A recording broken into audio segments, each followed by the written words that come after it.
Ah, je dois donner 50 000, hein, t'es dit. Hein? Je dois donner 50 000 pour le monsieur, hein. Tu ne peux même pas rappeler ça. Vous êtes occupé, pas vous. Et puis la durée, dès qu'on est prêt seulement, on l'appelle.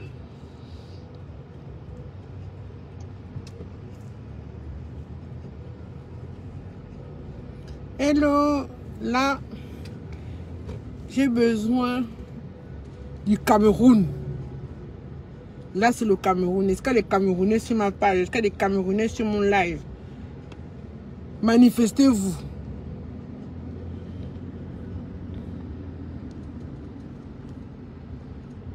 Bonjour, Fred Kinda. Bonjour. Est-ce qu'il y a des Camerounais sur le live? J'étais au Cameroun aujourd'hui. C'était fort.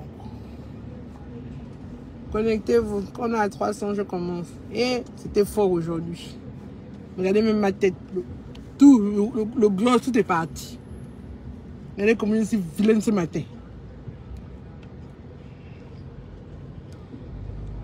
On commence à 300. Connectez-vous. Oh. Le Cameroun. Est-ce que le Cameroun est dans la place? Le Cameroun est dans la place.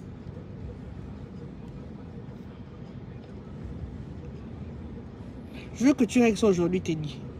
Hein? Ouais. Je veux que tu règles ça aujourd'hui, maximum demain. Le permis. Je suis en live. Tu as besoin de dire ce que tu dois régler. Non. La mouette, le toit. L'avion. Je veux que tu règles ça aujourd'hui ou demain. Hein?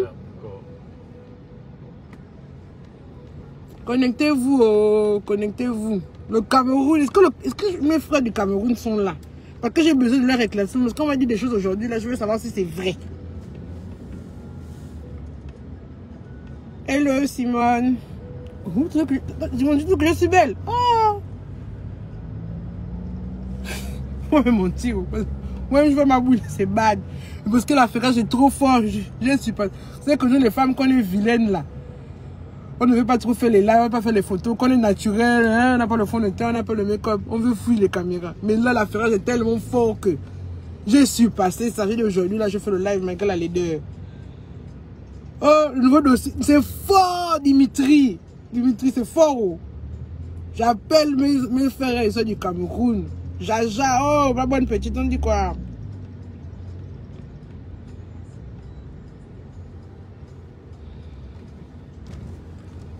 Hello, vous êtes là? On a dit que je parle à 300. On est combien? Oh, on est 359.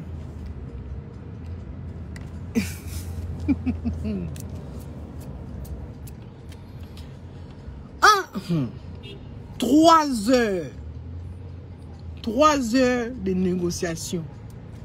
Hello, Eridi, ça va? 3 heures de négociation aujourd'hui. Les mots de tête de ça. Je vais dégager les liens parce que si j'allais une autre, je ne sais pas comment mon cerveau va exploser. Le Cameroun est là, voilà, Djakoumbe. Voilà, le Cameroun est là, merci. J'ai besoin du Cameroun. Au moins, il y a une personne du Cameroun qui est là. Bon, Cameroun est là. Je suis du côté de Bamileke. Je suis du côté de Bamileke. Parce que j'ai reçu un couple aujourd'hui. Les deux sont Bamileke.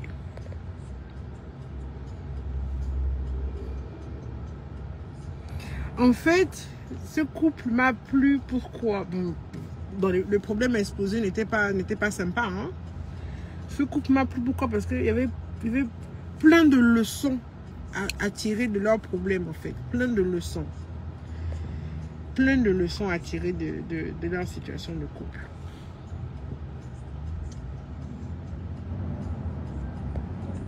Les deux ont commencé ensemble, ils n'avaient rien. La dame, le monsieur n'avait rien. Mais ils se sont aidés. Ils se sont aidés. Chacun a mis du sien. Ils ont commencé avec une petite boutique. Ils ont commencé avec un petit terrain. Ils ont commencé à construire un peu. Et ceci, un autre terrain. Le monsieur a pu offrir une petite boutique à sa femme. Crânement. Arrive maintenant à un stade. J'ai maintenant le gain en Poutoulou. l'argent a commencé à rentrer. Après tous ces investissements-là. Quand l'argent a commencé à rentrer, c'est bon, la femme qui m'explique. Le mari à côté, la femme m'explique. Elle m'explique que quand l'argent a commencé à rentrer maintenant, son mari a changé. Il a changé. Il a commencé à devenir pingre. Il a commencé à devenir regardant sur les sommes d'argent qu'il lui remettait. Elle appelle ça la ration. Elle appelle ça la ration. J'ai appris un nouveau terme du Cameroun. Elle appelle ça la ration. Il a commencé à devenir pingre maintenant sur la ration. Il ne donnait plus assez d'argent pour elle et pour les enfants. Que quand elle lui dit ça, quand elle lui dit que j'ai tel problème, le monsieur est sourd, dur, il n'est pas dedans. Quand il donne l'argent, il cherche même la monnaie. Comment ça va les dossiers du Bénin? Les dossiers du Bénin sont trop bizarres. Toujours les abofils au bolo. Bizarre. Je vais vous raconter, il n'y a pas de problème. Les enfants du Bénin, il y a toutes les nationalités. Mais elle dit ça m'a plu parce que c'était un grand enseignement pour moi-même. Donc elle se plaint que elle fait le mari maintenant pour la ration, il est pingre, il ne donne pas assez, c'est difficile pour les enfants et tout. Ils ont peut-être 3-4 enfants ensemble. Enfin, non, j'avais 4 enfants. Le mari ne s'occupe pas, ne s'occupe plus comme avant. Ah, comment ça? Donc elle ramène, dit oui. Et la fatale des fatales, là où elle a dit que vraiment il a tué, c'est qu'il s'est marié avec une autre. Mais dès le départ, le monsieur, quand il s'était marié, le monsieur a choisi la polygamie. Elle dit qu'elle ne refuse pas que non, elle savait depuis que son mari allait prendre une deuxième.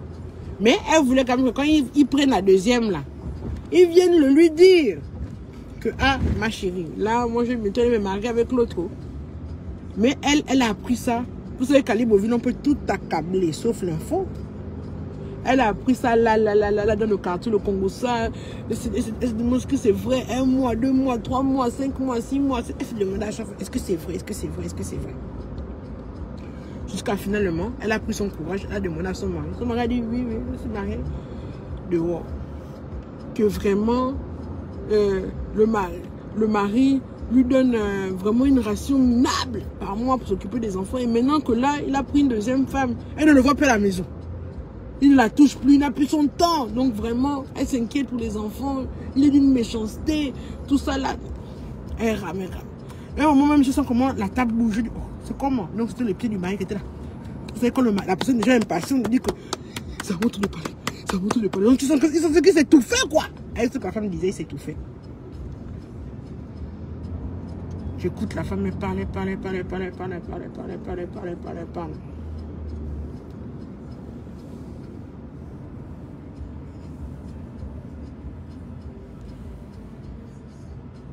Je donne la parole au mari.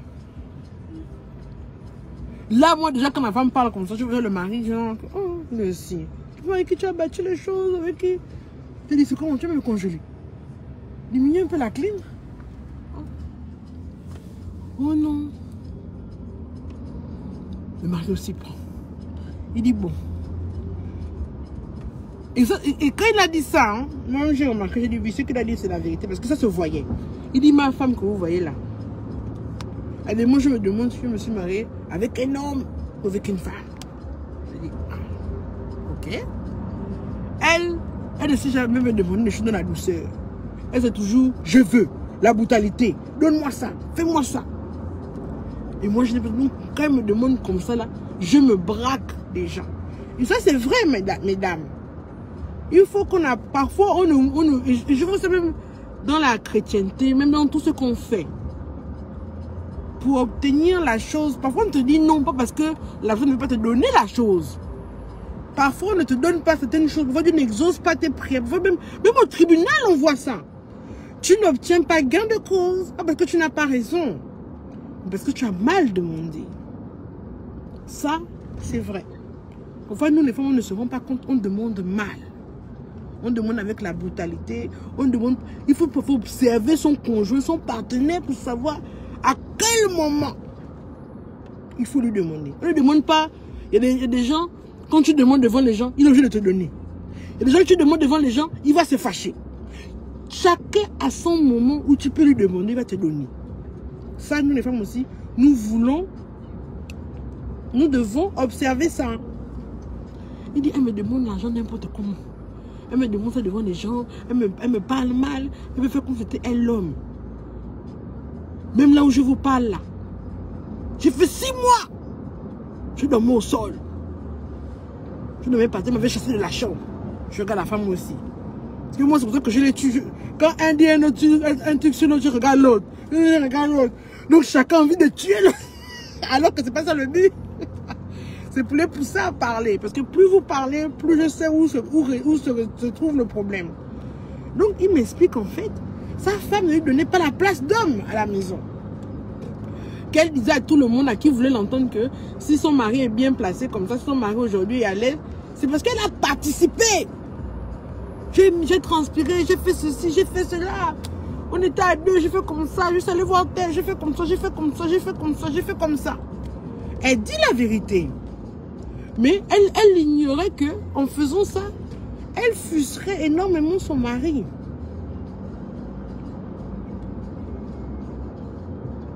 Elle frustrait énormément son mari. Et le mari, pendant ce temps, il gardait dedans. Donc, il me dit qu'elle a fait dormir au sol. Pendant 6 mois. Elle a privé de nourriture. C'est-à-dire qu'elle ne donnait pas sa nourriture. C'est-à-dire qu'elle demande ce qu'elle fait, c'est quoi? Elle prépare. Quand elle finit de préparer comme ça, là, elle se sert. Elle sert les enfants. Elle mange, elle mange, elle mange, elle mange. Elle le suit bien la bouche. Elle boit son jus. Elle va dormir. J'ai dit, bon, monsieur, il m'a expliqué plusieurs attitudes qu'elle avait dit, mais monsieur, mais pourquoi elle faisait ça? Elle ne s'est pas levée un matin pour arrêter de vous faire à manger. Elle ne s'est pas levée un matin pour vous faire dormir au sol. Qu'est-ce qui a bien pu se passer pour qu'elle fasse ça? Non, parce que moi, elle est venue me dire que, comment on appelle ça, qu'il faudrait que je fasse le partage. Je dois déjà partager les biens. Moi, j'ai vu que non. Ah, la femme, si elle me précipitait à ma mort. Je dis, mais comment ça? Je dis, non, vous savez qu'au Gabon, quand vous savez que dans la fête de succession ici, quand le papa meurt, parce que c'est ce qui nous tue en Afrique, parce que les parents ne prévoient pas leur après-mort, ils ne prévoient pas ce qui se passe après leur décès. Ils meurent et après maintenant ce sont les frères et sœurs qui viennent, qui spolient la veuve, ça crée des problèmes. Il dit que non, là je voulais qu'il y ait des Camerounais pour me confirmer ça. Que il dit que non, chez eux, les Bamileke, il n'y a pas ça.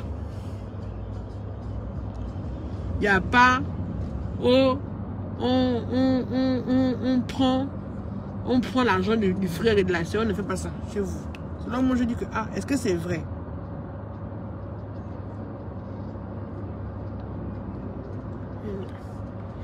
Moi je demandais à la femme que, oh. Donc le monsieur s'était fâché parce que la femme lui avait dit que, vous savez que nos frères africains n'aiment pas ça. Quand vous lui dites, surtout les hommes qui ont beaucoup de biens là, tu dis que non, partage de ça. Mais c'est pas comme ça qu'on demande à l'homme de faire le testament, vous aussi. C'est pas comme ça. C'est pas comme ça. Vous attendez. Vous attendez un jour. Un de ses neveux, surtout chez les Batékés là. C'est le neveu qui prime, n'est-ce pas, non? Vous attendez le neveu, vous attendez que n'importe qui de ses parents vous fasse une menace. Soit par WhatsApp, soit par discussion. Par n'importe quel moyen. Vous attendez le jour où un de ses parents vous menace. En tout cas, c'est vrai parce que notre frère est là, non? En tout cas, sache que la parenté du sang, on a déjà les menaces, disent ça là, non? Dès que le parent là vous a fait la menace, attends ton mari, tu es en train de pleurer.